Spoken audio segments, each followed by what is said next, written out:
Shalom peuple de Dieu, ce message est à toi bien-aimé.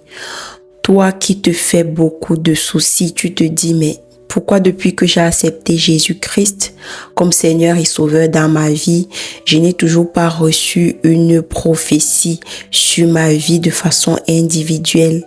Je multiplie les séances de réunion chez des prophètes et jamais un prophète n'a prophétisé quelque chose sur ma vie.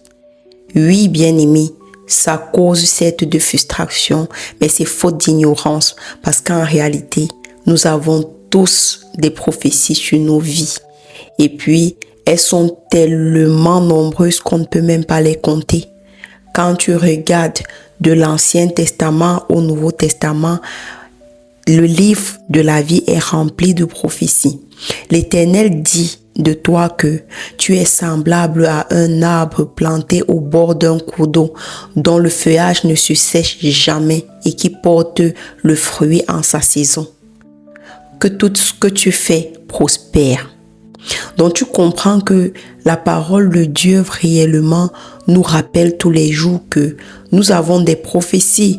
Le verset que je viens de te donner vient du Psaume 1. Psaume 1, verset 10. L'Éternel a dit que nous devons porter du fruit et il faut juste croire à ce que la parole dit sans douter et puis nous allons entrer réellement dans notre vraie destinée.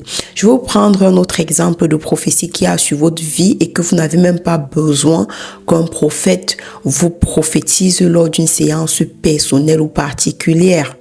Je prends Josué.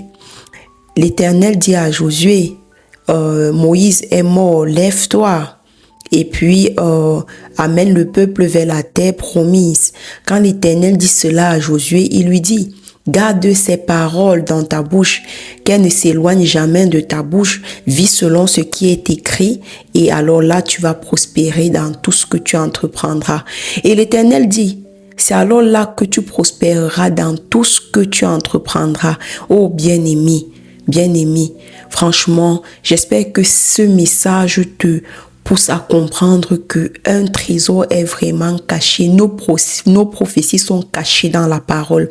C'est vrai qu'il est très difficile pour nous, enfants de Dieu, de baigner dans la parole. Il y a des forteresses, il y a des forces contraires qui nous empêchent d'aller dans la parole de Dieu parce que réellement, il y a un secret qui est caché.